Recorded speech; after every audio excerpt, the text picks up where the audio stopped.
नमस्कार दोस्तों, आपका स्वागत है इस वीडियो में। आज की वीडियो में हम लोग जानेंगे बिहार पुलिस भर्ती 2025, ठीक है ना। जिसके और जीके और जीएस का 100 वस्तुनिष्ठ प्रश्न है। इस वीडियो में आपको जीके और जीएस का 100 वस्तुनिष्ठ प्रश्न देखने को मिलेंगे, जो आपके एग्जाम के लिए बहुत ही ज़्यादा महत्वपूर्ण है। एकदम एक एक प्रश्न चुन चुन कर लाया गया है, ठीक है ना प्यारे साथियों। 100 जो भी ऑब्जेक्टिव क्वेश्चन कराए जाएंगे, इसी में से आपका पूरा पेपर बनेगा, ठीक है। तो आप सभी इस वीडियो को शुरू से लेकर अंत तक बने रहिएगा। अगर चैनल पर नए होंगे तो चैनल को सब्सक्राइब कर दीजिएगा, साथ में बेल आइकन को भी ऑल पे सेट करके अपने दोस्तों के पास इस क्लास को ज़्यादा से ज़्यादा शेयर कीजिए, ठीक है ना प्यारे साथियों। अपने दोस्तों के पास इस क्लास को ज़्यादा से शेयर कीजिए, जिससे कि आपके दोस्त सभी भी इन 100 ऑब्जेक्टिव क्वेश्चन को, वस्तुनिष्ठ प्रश्नों को याद करके एग्जाम में 40 में 40 नंबर ला सके, ठीक है ना। जो आपका जीके और जीएस का पेपर होता है वो प्यारे बच्चों 40 नंबर का होता है। कितने नंबर का? 40 नंबर का होता है। तो उसमें 40 में 40 नंबर ला सके, तो आप जल्दी से शेयर कर दीजिए अपने दोस्तों के पास। चलिए प्यारे साथियों, अब देखते हैं इसमें कौन कौन से ऐसे 100 वस्तुनिष्ठ प्रश्न है जो आपके बोर्ड एग्जाम के लिए बहुत ही ज़्यादा जरूरी है, यानी कि बिहार पुलिस भर्ती वैकेंसी 2025 के लिए आपके लिए बहुत ज़्यादा इंपॉर्टेंट है, ठीक है ना। तो 100 ऐसे ऑब्जेक्टिव क्वेश्चन देखेंगे, साथ में इसका उत्तर भी आप याद करते चलिएगा, ठीक है ना। अभी से याद कीजिएगा तो आपके एग्जाम में आपको दिक्कत नहीं होगी। अगर किसी प्रकार को आपको दिक्कत लगता है तो आप कमेंट बॉक्स में कमेंट कर सकते हैं। मैं आपका सोल्यूशन का जवाब बहुत ही जल्द देने का प्रयास करूंगा। चलिए प्यारे साथियों, देखते हैं पहला प्रश्न क्या कर रहा है। पहला प्रश्न देखिएगा जीके और जीएस का, कि 1857 की क्रांति का तत्कालिक कारण क्या था। प्यारे साथियों, 1857 की क्रांति का तात्कालिक कारण क्या था, तो याद रखिएगा क्या था। तो कारतूस की चर्बी का प्रयोग। क्या था? कारतूस की चर्बी का प्रयोग था। यही क्या था प्यारे साथियों? सन 1857 की क्रांति का तत्कालिक कारण था, ठीक है ना। यही था, कारतूस के चर्बी का प्रयोग। नेक्स्ट क्वेश्चन देखिएगा 2 नंबर आपका, कि झांसी की रानी लक्ष्मीबाई किस युद्ध में शहीद हो गई थी। अपनी झांसी की रानी जो थी, जो लक्ष्मीबाई, वो कौन से युद्ध में शहीद हो गई थी। तो याद रखिएगा, सन 1857 में क्रांति हुई थी, उन्हीं में क्या हो गई थी, वो शहीद हो गई थी, उन्हीं में उनका मृत्यु हो गया था। तो ऑप्शन नंबर बी आपका सही जवाब हो जाएगा। 1857 की क्रांति में झांसी बाई लक्ष्मी क्या हो गई थी, शहीद हो गई थी। नेक्स्ट क्वेश्चन देखिएगा 3 नंबर, गांधी जी सविनय अवज्ञा आंदोलन कब शुरू किए। गांधी जी प्यारे बच्चों सविनय अवज्ञा आंदोलन की शुरुआत कब किए, कौन से सन में किए थे। तो याद रखिएगा सन 1930 था। कितना प्यारे बच्चों? तो सन 1930 ईस्वी में। कितना में? तो सन 1930 ईस्वी में गांधी जी सविनय अवज्ञा आंदोलन की शुरुआत किए थे। नेक्स्ट क्वेश्चन है 4 नंबर, भारत छोड़ो आंदोलन कब शुरू हुआ। भारत छोड़ो आंदोलन कब शुरू हुआ। तो 1942 में। कितना में प्यारे बच्चों? 1942 में भारत छोड़ो आंदोलन की शुरुआत हुई थी, ठीक है ना। भारत छोड़ो आंदोलन की शुरुआत हुई थी 1942 ईस्वी में। अगला प्रश्न देखिएगा 5 नंबर, देखिएगा कितना वीवीआई ऑब्जेक्टिव क्वेश्चन है, कि जलियांवाला बाग हत्याकांड कब हुआ था। देखिए ये सभी वीवीआई ऑब्जेक्टिव क्वेश्चन है, आप इसको रट जाइए, ठीक है ना। यही सब एग्जाम में आएगा। तो पूछा गया जलियांवाला बाग हत्याकांड कब हुआ था। तो जलियांवाला बाग हत्याकांड 13 अप्रैल 1919 में। कितना प्यारे बच्चों? 13 अप्रैल 1919। इसमें सिर्फ सन दिया है, यानी कि 1919। ऑप्शन नंबर ए आपका सही जवाब हो जाएगा, ठीक है ना। 1919 ईस्वी में जलियांवाला बाग हत्याकांड हुआ था। नेक्स्ट क्वेश्चन देखिएगा 6 नंबर, गांधी इरविन समझौता कब हुआ था। गांधी इरविन समझौता कौन से सन में हुआ था, कितने सन में हुआ था। तो 1931 में। कितने में प्यारे साथियों? 1931 में। कितने में? 1931 में कौन सा समझौता हुआ था। तो गांधी इरविन समझौता 1931 ईस्वी में हुआ था। प्रश्न संख्या 7 को देखेंगे, कि नेताजी सुभाष चंद्र बोस ने आज़ाद हिंद फौज की स्थापना कब बनाई थी, ठीक है ना। नेताजी सुभाष चंद्र बोस ने आज़ाद हिंद फौज कब बनाई थी, यानी कि आज़ाद हिंद फौज की स्थापना कब किए थे। तो याद रखिएगा कब किए थे। तो 1943 में। कितना में? 1943 में नेता सुभाष चंद्र बोस जी आज़ाद हिंद फौज की स्थापना किए थे। तो ऑप्शन नंबर डी याद रखिएगा, 1943 ईस्वी में। अगला प्रश्न है आपका 8 नंबर, साइमन कमीशन जो था वो भारत कब आया। साइमन कमीशन भारत कब आए। तो याद रखिएगा 1928 में। कितना में प्यारे साथियों? 1928 में साइमन कमीशन क्या आते हैं? भारत में आ जाते हैं, ठीक है ना। साइमन कमीशन 1928 ईस्वी में भारत में आ जाते हैं। प्यारे साथियों ये सभी के सभी इंपॉर्टेंट क्वेश्चन है, ठीक है ना। जीके जीएस का ये सभी का सभी इंपॉर्टेंट क्वेश्चन है, तो आप सभी इसको नोट डाउन करते चलिए और याद करते चलिए, याद करते चलिएगा। चलिए 9 नंबर देखते हैं। वंदे मातरम गीत किसने लिखा था? वंदे मातरम गीत किसने लिखा था? तो सुभाष चंद्र बोस ने। किसने लिखे थे? Subhash Chandra Bose. Option number C आपका सही जवाब हो जाएगा। अगला प्रश्न देखिएगा 10 नंबर की प्लासी का युद्ध कब हुआ था? प्लासी का युद्ध कब हुआ था? 10 नंबर प्रश्न करें। प्लासी का युद्ध कितने में हुआ था? कौन से सन में हुआ था? तो प्लासी का युद्ध याद रखिएगा। प्लासी का युद्ध कब हुआ था? तो प्यारे साथियों 1757 में। कितना में प्यारे साथियों? 1757 में प्लासी का युद्ध हुआ था, ठीक है ना। अगला प्रश्न देखिएगा। अगला देखिएगा 11 नंबर है। अंग्रेजों ने किस युद्ध के बाद बंगाल पर कब्जा किया था? अंग्रेजों ने कौन से युद्ध के बाद बंगाल पर क्या कर लिया? कब्जा कर लिया, अपना अधिकार जमा लिया। तो याद रखिएगा प्लासी युद्ध। कौन सा था युद्ध? वो प्लासी युद्ध जब हुआ उसी के बाद क्या किया वो लोग? बंगाल पर कब्जा कर लिए, ठीक है ना। प्लासी युद्ध के दौरान ही क्या कर लिए? बंगाल पर अंग्रेजों ने कब्जा कर लिया। तो नेक्स्ट क्वेश्चन देखेंगे। नेक्स्ट क्वेश्चन आपका 12 नंबर है। 12 नंबर देखिएगा। नमक सत्याग्रह किस वर्ष हुआ था? नमक सत्याग्रह कौन से वर्ष में हुआ था? नमक सत्याग्रह कौन से वर्ष में हुआ था? तो 1930 में। कितना में प्यारे बच्चों? 1930 में नमक सत्याग्रह आंदोलन हुआ था। अगर आपसे कोई पूछे कि नमक सत्याग्रह आंदोलन कब हुआ था तो आप क्या बताइएगा? सन 1930 ईस्वी में। कितना में प्यारे बच्चों? सन 1930 ईस्वी में नमक सत्याग्रह आंदोलन हुआ था। अगला प्रश्न देखिएगा 13 नंबर कि भारतीय राष्ट्रीय कांग्रेस की स्थापना कब हुई थी? भारतीय राष्ट्रीय कांग्रेस की स्थापना कब हुई थी? तो भारतीय राष्ट्रीय कांग्रेस की स्थापना सन 1885 में। सन 1885 में। ये सभी वीवीआई ऑब्जेक्टिव क्वेश्चन है, ठीक है ना। वीवीआई वस्तुनिष्ठ प्रश्न है बिहार पुलिस जीके जीएस के लिए, ठीक है ना। जीके जीएस के लिए आपको 40 में 40 लाना है, तो इस वीडियो को शुरू से लेकर अंत तक बने रहिएगा और एकदम बारीकी से एकदम ध्यान लगा कर देखना है और सभी प्रश्नों को याद करके आपको जाना है। एकदम 100% है कि इसी में से आएगा, ठीक है ना।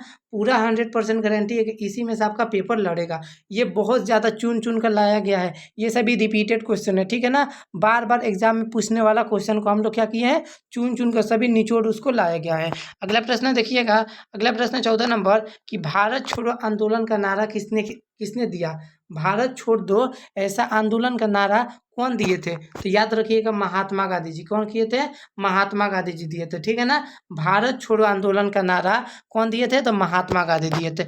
अगला प्रश्न देखिएगा 15 नंबर प्रश्न देखिएगा। महात्मा गांधी का पहला सत्याग्रह आंदोलन भारत में कहाँ हुआ था? महात्मा गांधी का पहला सत्याग्रह आंदोलन जो हुआ था वो भारत में कहाँ पर हुआ था? भारत में कहाँ पर? तो याद रखिएगा भारत में कहाँ पे हुआ था? चंपारण में हुआ था। कहाँ पे हुआ था? तो चंपारण में हुआ था। महात्मा गांधी का पहला सत्याग्रह आंदोलन कहाँ पे हुआ था? तो चंपारण में हुआ था। ऑप्शन नंबर ए आपका सही जवाब हो जाएगा। अगला प्रश्न देखिएगा 16 नंबर। भारत में सबसे लंबी नदी कौन सी है? भारत की सबसे लंबी नदी पूछा गया है। भारत की सबसे लंबी नदी को किसे माना जाता है? तो गंगा नदी को। किसको हम लोग मानते हैं? गंगा नदी को क्या कहते हैं? भारत की सबसे लंबी यानी कि सबसे बड़ी नदी है, ठीक है ना। भारत की सबसे बड़ी नदी यानी कि गंगा नदी। अगला प्रश्न देखिएगा 17 नंबर। सतलुज नदी का उद्गम स्थान क्या है? सतलुज नदी का उद्गम स्थान क्या है? तो उद्गम स्थान क्या है? तिब्बत है। क्या है प्यारे बच्चों? तिब्बत है, ठीक है ना। सतलुज नदी का जो उद्गम स्थान है वो तिब्बत है। कहाँ पे है? तिब्बत में है। नेक्स्ट क्वेश्चन देखिएगा 18 नंबर। नर्मदा नदी कहाँ गिरती है? जो नर्मदा नदी है वो मतलब कहाँ पर जाके गिरता है? उसका पानी जो होता है वो कहाँ पर जाके गिरता है? कौन से सागर में या फिर महासागर में गिरता है? नर्मदा नदी की जो पानी है वो कहाँ पर गिरती है? तो याद रखिएगा अरब सागर में। कहाँ पे प्यारे बच्चों? अरब सागर में क्या गिरता है? तो नर्मदा नदी का पानी गिरता है। नर्मदा नदी बह के कहाँ पे जाती है? तो अरब सागर में जाके वो मिल जाती है, ठीक है ना। अरब सागर में जाके मिल जाती है। अगला प्रश्न देखिएगा 19 नंबर, ब्लैक साइल को और किस नाम से जाना जाता है? ब्लैक साइल को किस नाम से और किस नाम से जाना जाता है? देखिए ब्लैक साइल का दूसरा नाम भी है, तो वही पूछा गया, दूसरा नाम उनका बताना है आपको। ब्लैक साइल का दूसरा नाम बताना है जिसके नाम से वो जानते हैं। तो काली मिट्टी, क्या नाम है? काली मिट्टी को ब्लैक साइल को के नाम से जाना जाता है। ऑप्शन नंबर बी आपका सही जवाब हो जाएगा। प्रश्न संख्या 20 देखिएगा, भारत में कावेरी नदी कहाँ बहती है? भारत में जो कावेरी नदी है वो कहाँ पर जाके बहती है? तो भारत में कावेरी नदी, तो भारत में याद रखिएगा कावेरी नदी तमिलनाडु में बहती है। कहाँ पे? तमिलनाडु में। ऑप्शन नंबर बी आपका सही जवाब हो जाएगा, तमिलनाडु। अगला प्रश्न देखिएगा 21 नंबर, कौन सा राज्य चाय उत्पादन में सबसे आगे है, अग्रणी है? यानी कि चाय उत्पादन करने के लिए सबसे आगे कौन सा है? तो असम है। कौन सा है प्यारे बच्चों? असम जो है आपका राज्य चाय उत्पादन में सबसे आगे है। क्या है प्यारे साथियों? चाय के उत्पादन में सबसे आगे राज्य कौन सा है? भारत का सबसे सबसे आगे राज्य कौन सा है चाय उत्पादन करने में? तो असम। कौन सा हो जाएगा? असम हो जाएगा। नेक्स्ट क्वेश्चन देखिएगा 22 नंबर, भारत में सबसे अधिक वर्षा कहाँ पर होती है? भारत में सबसे ज़्यादा वर्षा कहाँ पर होती है? तो याद रखिएगा भारत में सबसे ज़्यादा वर्षा वर्षा चेरापूंजी में होती है। कहाँ पे होती है? चेरापूंजी में होती है। ऑप्शन नंबर बी आपका सही जवाब हो जाएगा। अगला प्रश्न है 23 नंबर, अरावली अरावली पर्वत श्रेणी कहाँ पर स्थित है? जो अरावली पर्वत श्रेणी है वो कहाँ पर स्थित है? कौन सी जगह पर स्थित है? किस राज्य में स्थित है? ठीक है ना, ऐसे क्वेश्चन इसको पूछा जा सकता है कि अरावली पर्वत जो है वो कहाँ पर स्थित है, किस राज्य में स्थित है। ठीक है ना प्यारे साथियों, अलग अलग टाइप से क्वेश्चन आपका पूछा जा सकता है। तो याद रखिएगा राजस्थान में। कहाँ पे? जो अरावली पर्वत है वो कहाँ पर स्थित है? तो राजस्थान में। ठीक है ना, राजस्थान में। आगे प्रश्न आएगा कि बिहार का सबसे बड़ा राज्य कौन सा है, मतलब क्षेत्रफल की दृष्टि से सबसे बड़ा और छोटा। तो याद रखिएगा सबसे छोटा राज्य है, सबसे छोटा राज्य गोवा हो जाएगा और सबसे बड़ा राज्य राजस्थान हो जाएगा। ठीक है ना, ऑप्शन नंबर बी याद रखिएगा, राजस्थान। अगला प्रश्न देखिएगा 24 नंबर, भारत का सबसे बड़ा राज्य क्षेत्रफल।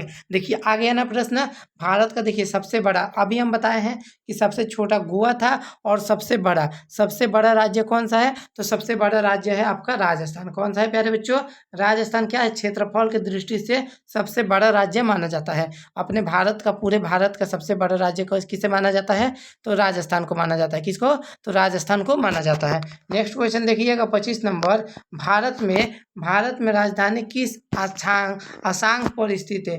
भारत में की जो राजधानी है किस अक्षांश पर स्थित है? कौन से अक्षांश पर स्थित है? तो याद रखिएगा 28.6 डिग्री एन। ठीक है ना, 28.6 डिग्री एन अक्षांश पर क्या है? ये स्थित है, यानी कि टिका हुआ है। ऑप्शन नंबर बी आपका सही जवाब हो जाएगा।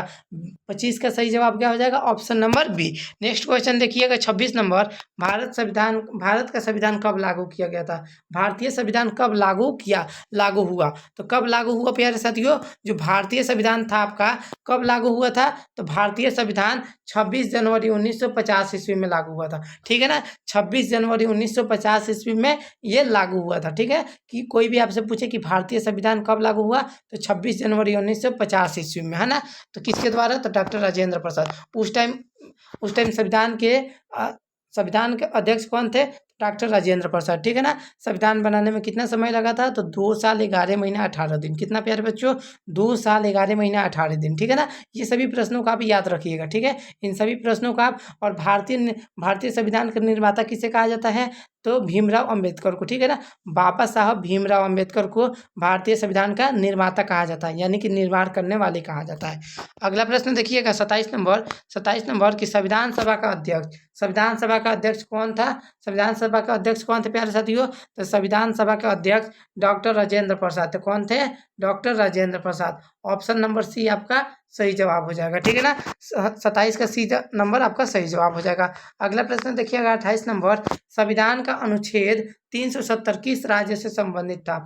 जो संविधान का अनुच्छेद है 370 वो कौन से राज्य से संबंधित है? किस राज्य से संबंधित है? 370 जो धारा है वो कौन से राज्य से संबंधित है? तो याद रखिएगा जम्मू और कश्मीर। कौन से? जम्मू और कश्मीर राज्य से क्या है ये संबंधित है, ठीक है ना, मिला हुआ है। ऑप्शन नंबर बी आपका सही जवाब हो जाएगा। 28 का सही जवाब बी हो जाएगा। अगला प्रश्न देखिएगा 29 नंबर, भारत में कुल कितने मौलिक अधिकार हैं? भारत में कुल कितने मौलिक अधिकार है? तो भारत में कुल देखिए 7 है, जिसमें से एक को नहीं गिना जाता है, ठीक है ना, यानी कि कुल 6 मौलिक अधिकार है। कितना? कुल 6 मौलिक अधिकार है। ऑप्शन नंबर बी याद रखिएगा, ऑप्शन नंबर बी याद रखिएगा, सही जवाब हो जाएगा, ठीक है ना। कुल 7 है पर एक को क्या किया जाता है, एक को हटा दिया गया है, ठीक है ना। तो इसीलिए अब कितना बचा है, तो कुल मौलिक अधिकार 6 होते हैं, ठीक है ना प्यारे साथियों, कितना होता है, तो कुल मौलिक अधिकार 6 होते हैं। ऑप्शन नंबर बी आपका सही जवाब हो जाएगा। अगला प्रश्न है 30 नंबर, भारत का राष्ट्रीय चिन्ह किससे लिया गया है? जो भारत का राष्ट्रीय चिन्ह है वो किस चीज़ के द्वारा लिया गया है, किस चीज़ से लिया गया है? तो याद रखिएगा, जो भारत का राष्ट्रीय चिन्ह है वो सारनाथ स्तंभ से लिया गया है। सारनाथ स्तंभ से क्या किया गया है, लिया गया है, ठीक है ना। ऑप्शन नंबर बी आपका सही जवाब हो जाएगा। प्रश्न संख्या 31 देखिएगा, राज्यसभा में सांसदों की अधिकतम संख्या क्या होती है? राज्यसभा में प्यारे बच्चों अधिकतम संख्या कितनी होती है? राज्यसभा में सदस्यों की बात किया गया है। अधिकतम संख्या कितनी हो सकती है, या फिर कितनी कितनी संख्या अधिकतम होती है, ठीक है ना। कितनी अधिकतम होती है, तो 250, लास्ट कितना होता है, 250 से ज़्यादा नहीं हो सकता, ठीक है ना। राज्यसभा में 250 से ज़्यादा क्या सदस्य नहीं हो सकते। नेक्स्ट क्वेश्चन देखिएगा 32 नंबर, संविधान के किस भाग में नीति निर्देशक सिद्धांत है? संविधान के कौन से भाग में नीति निर्देशक जो सिद्धांत है वो दिया गया है? तो याद रखिएगा भाग नंबर 4, कौन सा? भाग नंबर 4 में नीति निर्देशक का क्या है, सिद्धांत दिया गया है।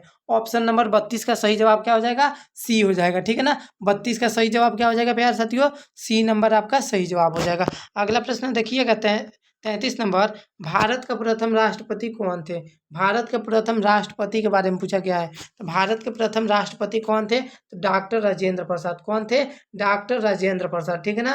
भारत के प्रथम राष्ट्रपति कौन थे? तो डॉक्टर राजेंद्र प्रसाद थे। ऑप्शन नंबर बी आपका सही जवाब हो जाएगा। अगला प्रश्न देखिएगा 34 नंबर, राष्ट्रपति का कार्यकाल कितने साल का होता है? प्यारे साथियों, जब एक बार राष्ट्रपति कोई बन गया तो उसका जो कार्यकाल यानी कि जो वोटिंग होता है वो कितने सालों के बाद होता है? तो राष्ट्रपति के कार्यकाल कितने कितने वर्षों के बाद होता है? तो याद रखिएगा 5 वर्ष। कितना?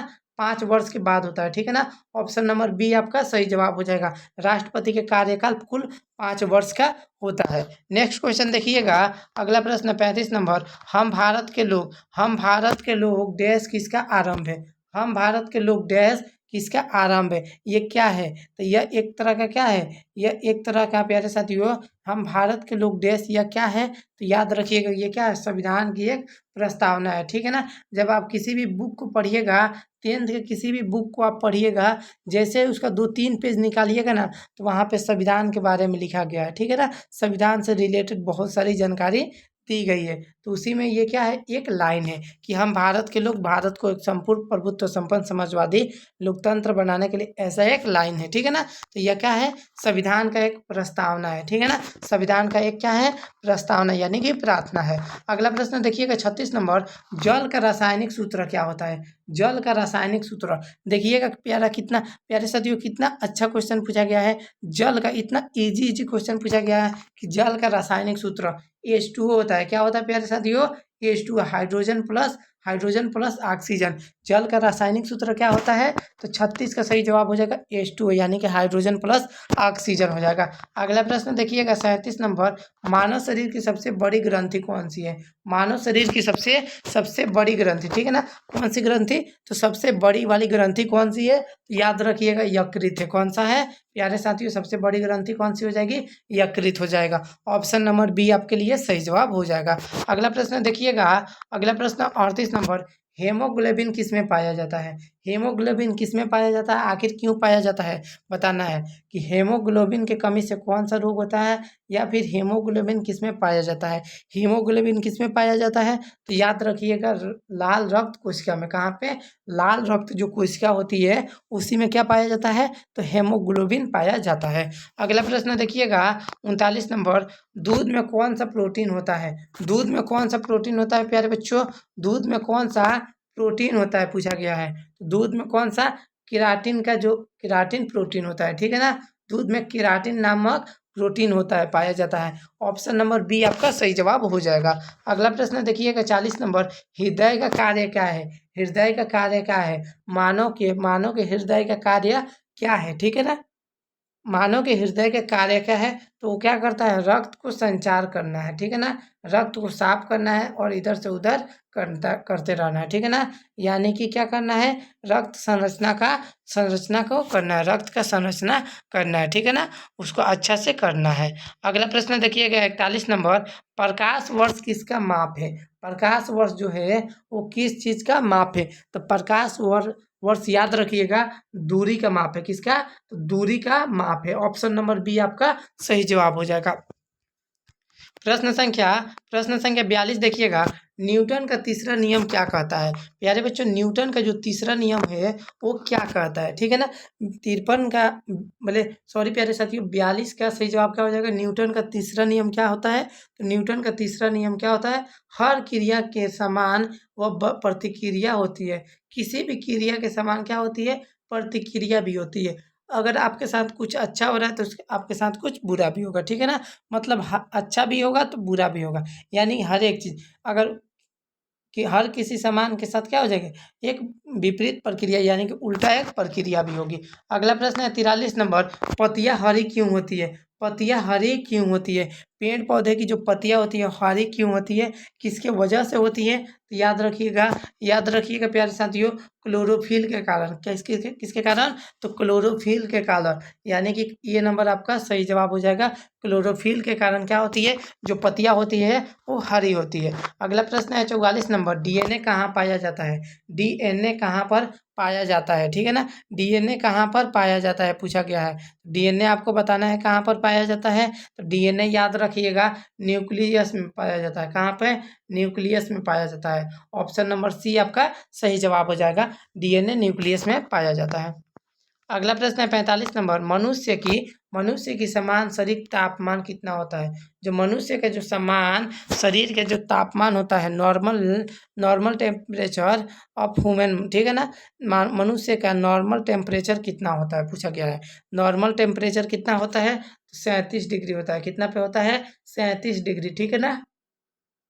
ऑप्शन नंबर सी याद रखिएगा, 37 डिग्री आपका सही जवाब हो जाएगा।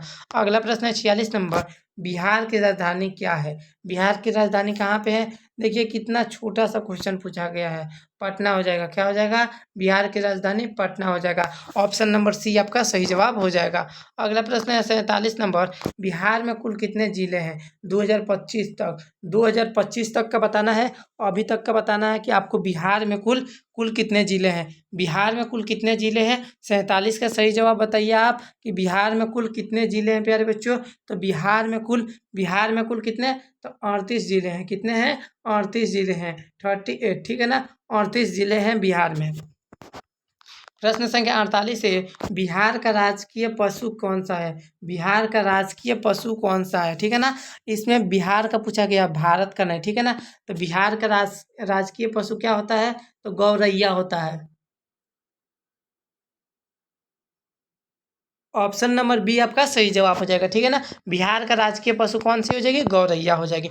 नेक्स्ट क्वेश्चन है आपका 49 नंबर, बिहार का सबसे बड़ा रेलवे स्टेशन कौन सा है? बिहार का सबसे बड़ा रेलवे स्टेशन कौन सा है? तो बिहार का सबसे बड़ा रेलवे स्टेशन पटना जंक्शन कहलाता है। क्या कहलाता है? पटना जंक्शन आज के डेट में क्या हो गया है? बहुत ज़्यादा बड़ा हो चुका है, ठीक है ना। सबसे बड़ा स्टेशन कहलाता है। अगला प्रश्न देखिएगा, अगला प्रश्न आपका 50 नंबर है, नालंदा विश्वविद्यालय का पुनर्निर्माण कब शुरू हुआ? नालंदा विश्वविद्यालय को क्या दोबारा से उसको रिपेयर कब किया गया? ठीक है ना। सभी काम को कैसे कब किया गया? ठीक है, वही सन पूछा गया है। तो कब किया गया था प्यारे बच्चों? नालंदा विश्वविद्यालय को पुनः मतलब दोबारा कब से बनाया गया था? ठीक है ना। वो बिगड़ चुका था यानी कि थोड़ा सा खराब हो चुका था, तो उसको दोबारा पुनर्निर्माण की शुरुआत कब की गई थी? पुनर्निर्माण की शुरुआत कब की गई थी? तो याद रखिएगा 2010 ईस्वी में। कितना में? 2010 ईस्वी में। ऑप्शन नंबर सी आपका सही जवाब हो जाएगा। ठीक है ना, ऑप्शन नंबर सी आपका सही जवाब हो जाएगा। प्यारे साथियों, आपका 50 क्वेश्चन क्या हो चुका? कंप्लीट हो चुका। ठीक है ना, आधा क्वेश्चन आपका कंप्लीट हो चुका। ठीक है ना, 100 में आपका 50 क्वेश्चन क्या हो गया? कंप्लीट हो गया। अगर आप अभी तक इस वीडियो को लाइक नहीं किए होंगे तो लाइक कर दीजिए। चैनल पे नए होंगे तो चैनल को सब्सक्राइब करके बेल आइकन को भी ऑल पे सेट कर दीजिए और अपने दोस्तों के पास ज़्यादा से ज़्यादा इस क्लास को शेयर कीजिए। ठीक है ना, अपने दोस्तों के पास शेयर कर दीजिए जिससे कि आपके दोस्त सभी भी क्या ये सभी प्रश्नों को याद करके अपना रैंक अच्छा ला सके। ठीक है ना, जीके जीएस में अच्छा मार्क्स ला सके। चलिए आगे देखते हैं प्यारे बच्चों। 51 नंबर, बिहार का संरक्षित वन क्षेत्र किस वर्ष घोषित हुआ था? जो बिहार का संरक्षित वन है वो कौन से वर्ष में क्या हुआ था? घोषित हुआ था, यानी कि बताया गया था। तो कौन से वर्ष में? 1990 में। कितना में? 1990 का बात। आज से 35 साल पहले का बात बताया जा रहा है। ठीक है ना, 35 साल आज से पहले का बात। अगला प्रश्न है आपका 52 नंबर, बिहार प्रदूषण नियंत्रण बोर्ड की स्थापना कब की गई थी? बिहार प्रदूषण नियंत्रण बोर्ड की स्थापना जो थी कब की गई थी? तो कब की गई थी? तो 1991 ईस्वी में। कितना में? 1991 ईस्वी में। ऑप्शन नंबर सी आपका सही जवाब हो जाएगा। अगला प्रश्न देखिएगा 53 नंबर, बिहार का राष्ट्रीय फूल कौन सा है? बिहार का राष्ट्रीय फूल पूछा गया है। तो बिहार का राष्ट्रीय फूल क्या होता है? तो बिहार का राष्ट्रीय फूल प्यारे बच्चों गेंदा होता है। क्या होता है? बिहार का राष्ट्रीय फूल क्या होता है? गेंदा होता है। ठीक है ना, बिहार का राष्ट्रीय फूल क्या हो जाएगा प्यारे साथियों? गेंदा हो जाएगा। ऑप्शन नंबर बी आपका सही जवाब हो जाएगा। अगला प्रश्न देखिएगा 54 नंबर, बिहार में पहली पावर पब्लिशिंग यूनिट कहाँ है? बिहार में जो पहली पावर पब्लिशिंग यूनिट लगाया गया था वो कहाँ पर स्थित है? कौन से डिस्ट्रिक्ट में, कौन से बिहार के कौन से जिला में स्थित है? भारत की पहली पब्लिशिंग यूनिट कौन से जिला में स्थापित किया गया था? तो याद रखिएगा पटना में। कौन से? पटना में, यानी कि ऑप्शन नंबर ए आपका सही जवाब हो जाएगा। ठीक है ना, ऑप्शन नंबर ए आपका 100% सही जवाब हो जाएगा। अगला प्रश्न है 55 नंबर, बिहार का प्रसिद्ध मछली बाजार बांगड़ा किस जिले में है? जो बिहार का सबसे प्रसिद्ध बाजार है, ठीक है ना, मछली के मामले में सबसे प्रसिद्ध बाजार जो है बागड़ा है। ठीक है ना, बागड़ा वो कौन से जिले में है पूछा गया है। तो कौन से जिले में आपको बताना है? तो याद रखिएगा कटिहार। कौन से जिले में? कटिहार जिले में है। ऑप्शन नंबर सी आपका सही जवाब हो जाएगा। अगला प्रश्न देखिएगा 56 नंबर, भारत का वर्तमान 2024 से 2025 वित्त वर्ष बजट पेश कौन देता है? जो अभी जो है 24 से 25 का जो बजट का पेश है वो कौन देता है? ठीक है ना, कौन देता है? तो याद रखिएगा वो वित्त मंत्री देते हैं। कौन से? वित्त मंत्री, यानी कि निर्मला सीतारमण। ठीक है ना, वित्त मंत्री यानी कि निर्मला सीतारमण जी। ठीक है ना, नेक्स्ट क्वेश्चन देखिएगा 57 नंबर देखिएगा, महात्मा गांधी का राष्ट्रीय ग्रामीण रोजगार गारंटी अधिनियम किस वर्ष लागू हुआ था? महात्मा गांधी का जो राष्ट्रीय ग्रामीण रोजगार था वो जो रोजगार गारंटी अधिनियम कौन से वर्ष में लागू हुआ था? तो कौन से वर्ष में? 2006 में। कितना में? 2006 ईस्वी में लागू हुआ था। ऑप्शन नंबर सी आपका सही जवाब हो जाएगा। अगला प्रश्न है 58 नंबर, भारत में जीएसटी यानी कि वस्तु पर सेवा जीएसटी कब लागू कर दिया गया? भारत में जीएसटी कब लागू कर दिया गया? तो याद रखिएगा भारत में जीएसटी सन 1917 ईस्वी में, यानी कि 1 जुलाई सन 2017। ठीक है ना प्यारे साथियों, सॉरी 2017 में 1 जुलाई 2017 को क्या कर दिया गया? तो भारत में चारों तरफ से जीएसटी लगा दिया गया। ठीक है ना, ऑप्शन नंबर बी आपका सही जवाब हो जाएगा। प्रश्न संख्या 59 है, भारत का चालू खाता किससे जुड़ा होता है? जो भारत का चालू खाता होता है, करेंट अकाउंट जो होता है वो किस चीज़ से जुड़ा होता है? तो याद रखिएगा विदेशी निवेश से। किससे? विदेशी निवेश से। ऑप्शन नंबर डी आपका सही जवाब हो जाएगा। अगला प्रश्न है आपका 60 नंबर कि प्रधानमंत्री मोदी श्रमिक सम्मान निधि किस श्रेणी के लिए किस श्रेणी के लिए है? जो प्रधानमंत्री मोदी के द्वारा श्रमिक सम्मान जो निधि है उस श्रेणी के लिए है, श्रेणी के लिए है, कौन से श्रेणी के लिए है? तो याद रखिएगा, निर्माण निर्माण श्रमिक श्रेणी के लिए वो है। ऑप्शन नंबर डी आपका सही जवाब हो जाएगा। अगला प्रश्न 61 नंबर है कि भारत का रेटिंग एजेंसी यानी कि ICRA का पूरा नाम बताइए। ICRA का पूरा नाम आपको बताना है, ठीक है ना। ICRA क्या है, इसका फुल फॉर्म बताना है, ये शॉर्ट नेम है, इसका फुल फॉर्म बताना है। तो याद रखिएगा, इंडियन क्रेडिट रेटिंग एनर्जी, ठीक है ना, इंडियन क्रेडिट रेटिंग एनर्जी, ठीक है ना, एजेंसी। ऑप्शन नंबर ए आपका सही जवाब हो जाएगा, ठीक है, ऑप्शन नंबर ए आपका सही जवाब हो जाएगा। अगला प्रश्न देखिएगा 62 नंबर, डिजिटल इंडिया कार्यक्रम का नेतृत्व किस मंत्रालय के अंतर्गत है? जो डिजिटल कार्य हो रहा है वो कौन से मंत्रालय के कार्य के अंतर्गत है, कौन से मंत्रालय के पास आ रहा है, ठीक है ना, उसके अंतर्गत है, ठीक है ना। तो याद रखें, इलेक्ट्रॉनिक एवं चुनना प्रायोगिक मंत्रालय, ठीक है ना, प्रायोगिक मंत्रालय। ऑप्शन नंबर सी आपका सही जवाब हो जाएगा। अगला प्रश्न 63 नंबर है, अगला प्रश्न 63 नंबर है कि भारत का सर्वक्षिक निर्यात यानी कि आरक्षण VER किस उद्योग में जुड़ा हुआ था? कौन से उद्योग में जुड़ा हुआ था, ठीक है ना, कौन से उद्योग में जुड़ा हुआ था? तो याद रखिएगा, कपड़ा के उद्योग में ये क्या हुआ था, ऑलरेडी जुड़ा हुआ था। ऑप्शन नंबर ए आपका सही जवाब हो जाएगा। अगला प्रश्न है 64 नंबर, स्टैंड ऑफ इंडिया योजना किसके लिए है? स्टैंड ऑफ इंडिया योजना जो है वो किसके लिए है, ठीक है ना, कौन से व्यक्ति के लिए है? तो 64 का सही जवाब क्या हो जाएगा? 64 का सही जवाब हो जाएगा महिलाओं और ST SC के उद्यमियों के लिए। प्रश्न संख्या देखिएगा 65। और प्रश्न संख्या 65 को देखिएगा प्यारे बच्चों कि क्या कह रहा है कि प्रधानमंत्री आवास योजना ग्रामीण का लक्ष्य क्या है? जो प्रधानमंत्री आवास योजना दे रहे हैं उसका लक्ष्य क्या है? तो याद रखिएगा, निर्धन परिवारों को पक्के घर, ठीक है ना, निर्धन परिवारों को क्या करना है, पक्के घर बनवाना है, ठीक है ना। ऑप्शन नंबर सी आपका सही जवाब हो जाएगा, ठीक है ना, सी नंबर आपका सही जवाब हो जाएगा। अगला प्रश्न है 66 नंबर, 2024 में G20 समिट का अध्यक्ष कौन था?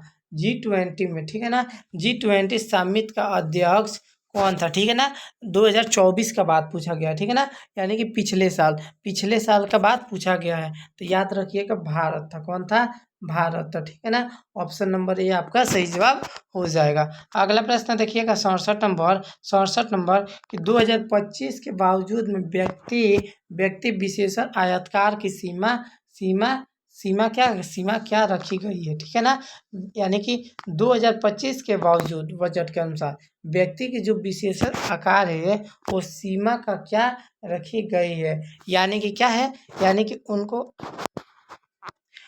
तो कितने सीमा रखी गई थी? तो याद रखिएगा, 2025 के बजट के अनुसार व्यक्ति विशेषण आकार की सीमा जो रखी गई थी वो 5 लाख थी। कितना? 5 लाख, कुल 5 लाख थी। ऑप्शन नंबर सी आपका सही जवाब हो जाएगा। अगला प्रश्न है 68 नंबर, 2024 के ओलंपिक में भारत में कुल कितने पदक जीते थे? 2024 के ओलंपिक, ठीक है ना, ओलंपिक खेल में भारत ने कुल कितने पदक यानी पद जीते हुए हैं? तो याद रखिएगा, कुल 5 पद। कितने? कुल 5 पद। ऑप्शन नंबर बी आपका सही जवाब हो जाएगा। अगला प्रश्न है 69 नंबर, हाल ही में अंतरिक्ष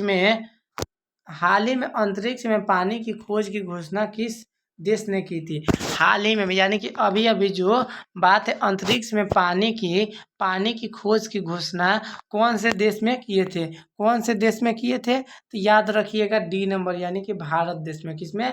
भारत देश में। ऑप्शन नंबर डी आपका सही जवाब हो जाएगा। अगला प्रश्न है 70 नंबर देखिएगा प्रश्न कि भारत सरकार ने 2024 मिशन लाइब्रेरियन किस क्षेत्र में शुरू किया था? 70 नंबर प्रश्न है कि भारत सरकार ने 2024 में मिशन लाइब्रेरियन किस क्षेत्र से शुरू कर रहे हैं, कौन से क्षेत्र से शुरू करना है। तो 70 का सही जवाब हो जाएगा शिक्षा। कौन सा हो जाएगा, शिक्षा। ऑप्शन नंबर ए आपका सही जवाब हो जाएगा।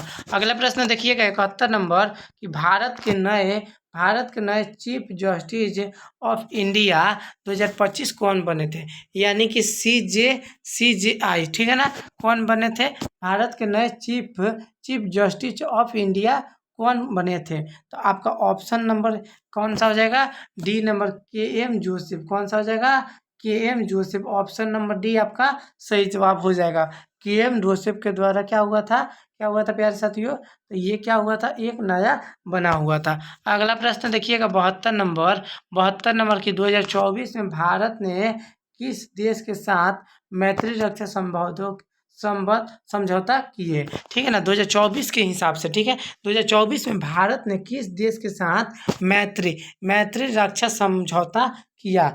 तो मैत्री रक्षा समझौता किया यानी कि ऑस्ट्रिया के साथ, किसके साथ, ऑस्ट्रेलिया के साथ। ऑप्शन नंबर सी आपका सही जवाब हो जाएगा। अगला प्रश्न है 73 नंबर प्राइम मिनिस्टर फसल बीमा योजना यानी कि PMFBY का लाभ कितना प्रतिशत तक कवर होता है, कितना प्रतिशत तक का क्या होता है, कवर होता है, ठीक है ना, कवर होता है। तो याद रखिएगा ऑप्शन नंबर डी आपका सही जवाब हो जाएगा। परसेंट 80%, कितना, 80%, ठीक है ना प्यारे बच्चों। 80% यानी कि 400 नंबर, ठीक है ना। 80% का यानी कि मतलब कितना, 400, ठीक है ना। अगला प्रश्न है आपका 74 नंबर, भारत ने हाल में किस उपग्रह को लॉन्च किया है। भारत में हाल में ही कौन से उपग्रह को लॉन्च किया है। तो आदित्य फर्स्ट आदित्य जो एल फर्स्ट है उसी उपग्रह को क्या किए थे, भारत ने हाल ही में लॉन्च किया गया है, ठीक है ना। अगला प्रश्न है 75 नंबर, भारत पाकिस्तान उच्च स्तरीय वार्ता का अलग दौर कहाँ है। उच्च स्तरीय का अलग जो दौर है वो कहाँ पर है, तो इस्लामाबाद में। कहाँ पे है, इस्लामाबाद है। ऑप्शन नंबर बी आपका सही जवाब हो जाएगा। अगला प्रश्न है 76 नंबर, अफ्रीका का सबसे बड़ा देश क्षेत्रफल में कौन सा है। अफ्रीका का बताना है, ठीक है ना। अफ्रीका का सबसे बड़ा देश क्षेत्रफल की दृष्टि से कौन सा है। क्षेत्रफल की दृष्टि से ऑस्ट्रेलिया का सबसे बड़ा देश आपको बताना है। तो याद रखिएगा अल्जीरिया, क्या है, अल्जीरिया, ठीक है ना। अल्जीरिया क्या है, क्षेत्रफल की दृष्टि से सबसे बड़ा देश माना जाता है। अगला प्रश्न देखिएगा, अगला है कि 77 नंबर, वर्जीनिया और नार्थ कैरोलिना संयुक्त राज्य अमेरिका में किस क्षेत्र में है, कौन से क्षेत्र में है, ठीक है ना। 77 का सही जवाब क्या हो जाएगा, दक्षिणी क्षेत्र में। किस में है, दक्षिणी क्षेत्र में है। ऑप्शन नंबर बी आपका सही जवाब हो जाएगा, ठीक है। अगला प्रश्न देखिएगा 78 नंबर, यूरोप का सबसे लंबा नदी कौन सी है। यूरोप की सबसे लंबी नदी कौन सी है, तो यूरोप की सबसे लंबी नदी कौन सी है, तो वोल्गा है। कौन सा है, वोल्गा है। ऑप्शन नंबर ए आपका सही जवाब हो जाएगा, वोल्गा। अगला प्रश्न है 79 नंबर, ग्रेट बैरियर रीफ किस देश के तट के पास है। ग्रेट बैरियर रीफ जो है किस देश के तट के क्या है, पास में ही है। किस देश के तट के पास में ही, यानी कि आसी पास में तुरंत है। तो याद रखिएगा किसके, तो ऑस्ट्रेलिया, ठीक है ना, ऑस्ट्रेलिया। ऑप्शन नंबर बी आपका सही जवाब हो जाएगा। अगला प्रश्न है 80 नंबर, विश्व का सबसे ऊंचा पर्वत क्रमशः कहाँ पर है।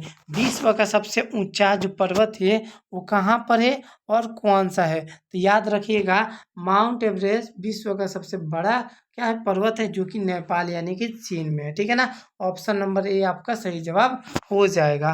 अगला प्रश्न है 81 नंबर, गोल्ड कोस्ट किस देश में है। जो गोल्ड कोस्ट है कौन से देश में है, ठीक है ना। गोल्ड कोस्ट कौन से देश में है, तो याद रखिएगा ऑस्ट्रेलिया। कौन से देश में, ऑस्ट्रेलिया। ऑप्शन नंबर ए आपका सही जवाब हो जाएगा, ठीक है। अगला प्रश्न है आपका 82 नंबर, यूराल पर्वत यूराल पर्वत किस महानदी किस महाद्वीप को विभाजित करता है? यूराल यूराल जो पर्वत है वो कौन से महाद्वीप को क्या करता है? महाद्वीप को विभाजित करता है। विभाजित यानी कि बंटवारा करता है। कौन से महाद्वीप को क्या करता है? ये विभाजित करता है। सिर्फ विभाजित के बारे में आपको पूछना है, ठीक है ना, विभाजित के बारे में। तो आपका सही जवाब क्या हो जाएगा? Asia Europe. क्या हो जाएगा? Asia Europe. ऑप्शन नंबर ये आपका सही जवाब हो जाएगा। अगला प्रश्न देखिएगा, अगला 83 नंबर, सहारा मरुस्थल किस महाद्वीप में है? सहारा जो मरुस्थल है वो कौन से क्या है? महाद्वीप में है, ठीक है ना, कौन से महाद्वीप में है? 83 का सही जवाब क्या हो जाएगा? अफ्रीका महाद्वीप के, ठीक है ना, अफ्रीका। ऑप्शन नंबर सी आपका सही जवाब हो जाएगा। अगला प्रश्न देखिएगा, अगला प्रश्न है 84 नंबर। अगला प्रश्न है 84 नंबर, पेरिस ताप मुख्यतः कहाँ पाया जाता है? जो पेरिस ताप है वो मुख्यतः सामान्यतः कहाँ पर पाया जाता है? तो ध्रुवीय क्षेत्र में। कहाँ पे? ध्रुवीय क्षेत्र में क्या होता है? तो जो पेरिस ताप होता है वो पाया जाता है। अगला प्रश्न है 85 नंबर, सेंट्रल पार्क किस शहर में स्थित है? जो सेंट्रल पार्क है वो कौन से शहर में स्थित है, यानी कि टिका हुआ है, तो कौन से शहर में स्थित है? तो याद रखिएगा न्यूयॉर्क यानी कि अमेरिका में। कहाँ पे? न्यूयॉर्क यानी कि अमेरिका में क्या है? सेंट्रल पार्क है, ठीक है ना, सेंट्रल पार्क स्थित है। अगला प्रश्न है 86 नंबर, विभवत यानी ओजोन लेयर मुख्यतः कहाँ स्थित है? मुख्यतः कहाँ पर स्थित है? तो कहाँ पर स्थित है? तो स्ट्रेटोस्फियर में ये स्थित है। ऑप्शन नंबर बी आपका सही जवाब हो जाएगा। 86 का सही जवाब क्या हो जाएगा? बी नंबर आपका सही जवाब हो जाएगा। अगला प्रश्न देखिएगा 87 नंबर, ग्रीन हाउस गैस का प्रमुख उदाहरण दीजिए। ग्रीन हाउस गैस का प्रमुख उदाहरण क्या है? ग्रीन हाउस गैस का प्रमुख उदाहरण क्या हो जाएगा? तो याद रखिए कार्बन डाइऑक्साइड। क्या हो जाएगा? कार्बन डाइऑक्साइड, यानी कि ऑप्शन नंबर बी नंबर आपका सही जवाब हो जाएगा। अगला प्रश्न है 88 नंबर, बायोडाइजेस्टर किस प्रक्रिया का काम करता है? जो बायोडाइजेस्टर होता है प्रक्रिया, कौन से प्रक्रिया पर काम करता है? तो याद रखिएगा कौन से प्रक्रिया पे? तो याद रखिएगा सही जवाब हो जाएगा अपघटन, यानी कि डेमोस पोजीशन, ठीक है ना। ऑप्शन नंबर ए आपका सही जवाब हो जाएगा। अगला प्रश्न है 89 नंबर, इलेक्ट्रिक वाहनों में मुख्यतः ऊर्जा स्रोत क्या होता है? जो इलेक्ट्रिक वाहन जो होते हैं के मुख्य में ऊर्जा का जो स्रोत होता है वो क्या होता है? इलेक्ट्रिक में क्या होता है? तो इलेक्ट्रिक वालों में क्या होता है? तो डीजल होता है। क्या होता है? डीजल होता है। ऑप्शन नंबर बी आपका इलेक्ट्रिक वाहनों के मुख्य ऊर्जा स्रोत कर रहा है, तो मुख्य ऊर्जा स्रोत बैटरी हो जाएगा। क्या हो जाएगा?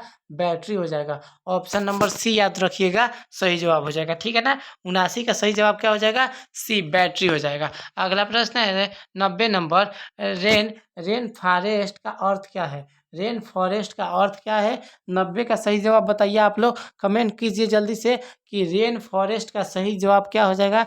रेन फॉरेस्ट का सही अर्थ क्या हो जाएगा? तो क्या हो जाएगा? शुष्क जंगल। क्या हो जाएगा? शुष्क, यानी कि खाली जंगल क्या कहलाता है? क्या कहलाता है प्यारे साथियों? तो जो खाली जंगल होता है वो क्या कहलाता है? जो शुष्क है तो वो रेन फॉरेस्ट कहलाता है, ठीक है ना, रेन फॉरेस्ट। अगला प्रश्न है 91 नंबर, बायोमास ऊर्जा किससे उत्पन्न होती है? बायोमास जो ऊर्जा है वो किस चीज से उत्पन्न होती है, किसके द्वारा उत्पन्न होती है और कब होती है? तो याद रखिएगा बायोमास ऊर्जा जो होती है वो जैविक अपशिष्ट के कारण क्या होती है? उत्पन्न होती है। जैविक अपशिष्ट, ठीक है ना, जैविक अपशिष्ट यानी कि हम जैविक अपशिष्ट के द्वारा क्या होते हैं? ये उत्पन्न होती है। अगला प्रश्न आपका है, अगला प्रश्न है 92 नंबर, सौर ऊर्जा को विद्युत ऊर्जा में बदलने वाले उपकरण को क्या कहते हैं? सौर ऊर्जा को जो विद्युत ऊर्जा में बदल दे उस उपकरण का हम लोग क्या नाम देते हैं? उस उपकरण का हम लोग क्या नाम देते हैं? तो याद रखिएगा पैनल देते हैं। क्या देते हैं? पैनल नाम देते हैं, ठीक है ना। जो सौर ऊर्जा को विद्युत ऊर्जा में बदल देता हो, जो सौर ऊर्जा को क्या करता हो, विद्युत ऊर्जा में बदल देता हो, रूपांतरित कर देता है, उसको पैनल नाम देते हैं। अगला प्रश्न है 93 नंबर कि न्यूक्लियर रिएक्टर में ऊर्जा उत्पन्न होती है। न्यूक्लियर रिएक्टर में ऊर्जा जो उत्पन्न होती है वो कहाँ से उत्पन्न होती है, कहाँ से? तो 93 का सही जवाब हो जाएगा परमाणु विखंडन से। कहाँ से? परमाणु विखंडन से। ऑप्शन नंबर ए आपका सही जवाब हो जाएगा। 93 का सही जवाब क्या हो जाएगा? ए नंबर आपका सही जवाब हो जाएगा। अगला प्रश्न देखिएगा 94 नंबर, जियो जियोथर्मल ऊर्जा का मुख्यतः कहाँ मिलती है? जियोथर्मल ऊर्जा जो है मुख्य रूप से कहाँ पर मिलती है? तो भूगर्भीय गर्म स्रोतों पर, भूगर्भीय जहाँ पर जमीन क्या हो, गर्म हो, वहीं पे क्या होता है, जियोमर्थल ऊर्जा प्राप्त होती है। ठीक है ना। अगला प्रश्न है 95 नंबर, कार्बन फुटप्रिंट से आप क्या क्या तात्पर्य है? कार्बन फुट जो प्रिंट है उससे क्या तात्पर्य है? ठीक है ना। क्या तात्पर्य है? तो 95 का सही जवाब हो जाएगा हरित हरित गृह गैस उत्सर्जन। हरित गृह गैस उत्सर्जन। ऑप्शन नंबर बी आपका 95 का सही जवाब हो जाएगा बी नंबर। ठीक है ना। अगला प्रश्न है आपका 96 नंबर, नोबेल पुरस्कार की स्थापना किसने की थी? नोबेल पुरस्कार की जो स्थापना थे वो किसने किए थे? तो नोबेल पुरस्कार की स्थापना किसने किए थे? तो याद रखिएगा और ऑल्फ्रेड नोबेल ने। कौन? ऑल्फ्रेड जो नोबेल थे उन्होंने क्या किया था? नोबेल पुरस्कार का स्थापना किया था। 96 का सही जवाब क्या हो जाएगा? 96 का सही जवाब क्या हो जाएगा प्यारे साथियों? 96 का सही जवाब हो जाएगा ए नंबर, ऑल्फ्रेड नोबेल ने। ठीक है ना। अगला प्रश्न है 97 नंबर, शेक्सपियर का जन्म कहाँ हुआ था? शेक्सपियर को हम लोग क्या कालिदास के भी नाम से जानते हैं। तो ठीक है ना। शेक्सपियर का जन्म कहाँ पे हुआ था? तो याद रखिएगा स्टैनफोर्ड ओपन एवन। ठीक है ना। स्टैनफोर्ड ओपन एवन में इनका जन्म हुआ था। ऑप्शन नंबर बी आपका सही जवाब हो जाएगा। 97 का सही जवाब क्या हो जाएगा? बी नंबर आपका सही जवाब। अगला प्रश्न है 98 नंबर, माउंट फूजी किस देश में है? माउंट फूजी जो है कौन से देश में है? ठीक है ना। तो माउंट फूजी आपको बताना है कौन से देश में है प्यारे साथियों। माउंट फूजी कौन से देश में है? तो याद रखिएगा जो माउंट फूजी है वो जापान देश में है। कहाँ पे है? जापान देश में। ठीक है ना। जापान देश में है माउंट फूजी। अगला प्रश्न देखिएगा 99 नंबर, क्वांटम यात्री का पिता किसे कहा जाता है? क्वांटम यात्री का जो पिता है वो किसे कहा जाता है? ठीक है ना। किसको कहते हैं? तो याद रखिएगा दो श्रोडिंगर। ठीक है ना। श्रोडिंगर। ऑप्शन नंबर बी आपका सही जवाब हो जाएगा श्रोडिंगर। ठीक है ना। 99 का सही जवाब क्या हो जाएगा? बी नंबर आपका सही जवाब हो जाएगा। 99 का सही जवाब क्या हो जाएगा? तो सी नंबर। ठीक है ना। प्यारे साथियों देखिए 99 का जो सही होगा सी नंबर हो जाएगा। ठीक है ना। प्लैंक हो जाएगा। क्या हो जाएगा? प्लैंक हो जाएगा। ऑप्शन नंबर 99 का सही जवाब हो जाएगा सी हो जाएगा। ठीक है ना। अगला प्रश्न देखिएगा 100 नंबर, लास्ट ये प्रश्न है 100 नंबर कि ब्लैक चेन तकनीक मूलतः किस उद्योग के लिए विकसित हुई थी? जो 100 गो ब्लैक चेन जो थी तकनीक वो कौन से उद्योग के लिए मूलतः मुख्यतः रूप से क्या हुई थी? तो मुख्य रूप से विकसित हुई थी। याद रखिएगा बैंकिंग वित्त। कौन सा? बैंकिंग वित्त। ठीक है ना। ऑप्शन नंबर बी आपका सही जवाब हो जाएगा। प्यारे साथियों हम लोगों ने 100 में 100 क्वेश्चन का तैयारी कर लिए। ठीक है ना। अब प्यारे साथियों अगर कोई भी प्रश्न आता है तो आप उसको सॉल्व कर सकते हैं कि नहीं बताइएगा, कमेंट करके बताइएगा कि जो भी प्रश्न आएंगे आप उसको बना सकते हैं कि नहीं। ठीक है ना। ऐसे तो आशा मेरा है कि जो भी हम 100 ऑब्जेक्टिव क्वेश्चन बताए हैं ना इसी में से ज़्यादातर आपका प्रश्न आने का चांस है, क्योंकि ये सभी क्या है प्रीवियस ईयर का क्वेश्चन पेपर है। ठीक है ना। क्वेश्चन पेपर से हम उठा के चुन कर लाए हुए हैं। ठीक है ना। तो प्रीवियस ईयर से एकदम 100% है कि आएगा ही आएगा। ठीक है ना। बहुत सारा ऐसा प्रश्न होगा जो आपको जीके जीएस का लड़ जाएगा। एकदम है कि 100% लड़ेगा ही लड़ेगा। तो प्यारे साथियों आप कमेंट करके बताइएगा किसी भी प्रकार की दिक्कत आपको होता है। ठीक है ना। अगर कोई भी प्रश्न आपको सही या फिर गलत लगता है तो आप हमको कमेंट करके बता सकते हैं। ठीक है ना। कमेंट करके ज़रूर बताइएगा और वीडियो को अगर अभी तक लाइक नहीं किए होंगे तो लाइक कर दीजिए, ठीक है ना प्यारे साथियों। वीडियो को अभी तक लाइक नहीं किए होंगे तो एक लाइक कर दीजिए। आपके एक लाइक और सब्सक्राइब से हमको बहुत ज़्यादा मोटिवेट मिलता है, ठीक है ना, मोटिवेशन मिलता है, जिससे हम आपके लिए क्या कर सकते हैं, बेहतरीन से बेहतरीन तैयारी करते हैं कि आपको आसानी तरीके से समझाया जा सके। तो आप सबसे पहले इस वीडियो को लाइक सब्सक्राइब करके अपने दोस्तों के पास इस क्लास को क्या कर दीजिए, शेयर कर दीजिए, ठीक है ना प्यारे साथियों, शेयर कर दीजिए। हम लोग मिलते हैं एक नए वीडियो में, तब तक के लिए जय हिंद, जय भारत।